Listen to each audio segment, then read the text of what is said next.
favorite Broadway plays is Hamilton. And one of my favorite songs in the Broadway play Hamilton is In the Room Where It Happens.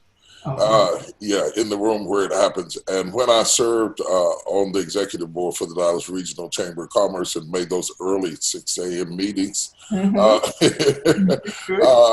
was amazed I'm used to hearing the needs of the people, but to get to sit in a room filled with CEOs all over the Metroplex and listen at the needs of the CEOs where they desperately need people, workforce, opportunities, smart people, upwardly mobile thinking people, or sometimes just delivery people, where they need them on the boards, they need them in executive positions, they need them in mid-management positions. And I sat there and I thought to myself, oh my God, I got people in my choir that could fill that job. I got somebody that's an usher at my church who has the skill set to do that job. And I thought there's a disconnect going on here between the people, the executives who have needs and the people who have needs. And that's really what started me on this journey to the foundation, was understanding that we could kind of perform the marriage ceremony that connected the people whose needs are mutual and they normally wouldn't know each other.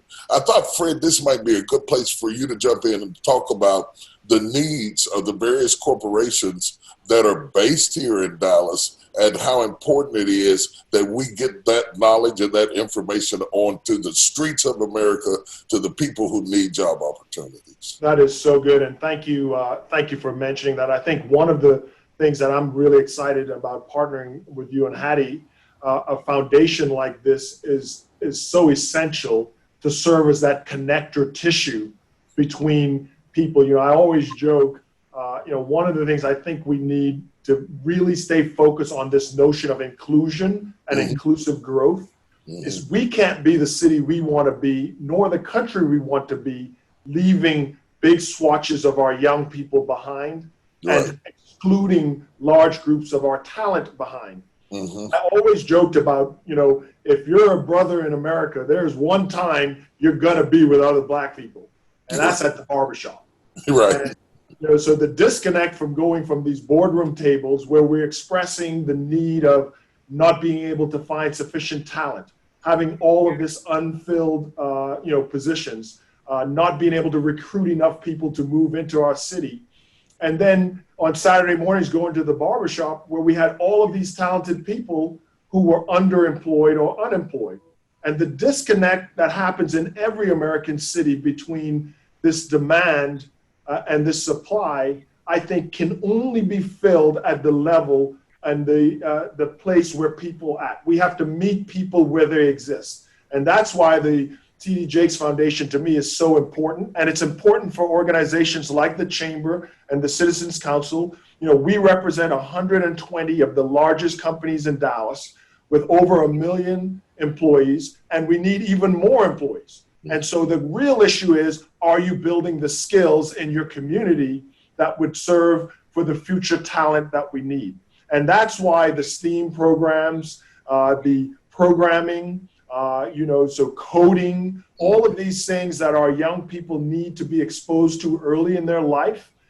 Einstein said it, and I believe it, that imagination is more important than knowledge, that you have to be able to imagine what you want to become so that you can get on the journey to becoming it.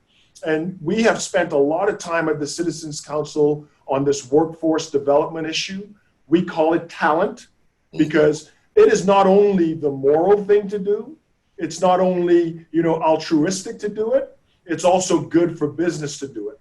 And so I think the organizations that we serve, and it's companies that you would all know. I mean, these are household brands, are highly interested in this connected leadership, understanding that we play a role, but we have to invest in those other organizations that are doing some of the work we wish we can do ourselves, but based on their proximity to the need and to the people, are better positioned to do the work. One of the reasons I love the work of the foundation, because Bishop, your heart is, okay, what's needed next? And as you are an entrepreneur, so you go, okay, what do they need next? Let's get it out there.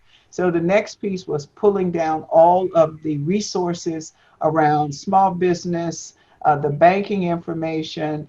And one of the reasons our collaboration with the Citizens Council and the Chamber has been so powerful, because every week there is a joint call between these two organizations, and we all get on the phone and listen to, and Fred can speak to this, you've got CEOs from all the major banks, everyone's on the phone, and they're saying, here's what's happening, here's what we need, how do we all work together to get this done? So we're listening to those calls and then responding immediately on our website. The goal is to meet the immediate need, and especially the immediate need for our communities. And the last thing I'll say on this, Bishop, is that you, as the chairman of this organization, is a trusted voice, but you're also a huge trusted voice in the faith-based community. And it's going to require all of us, elected officials, business leaders, community, other community nonprofits, to address what's happening with COVID-19 will require all of us working together.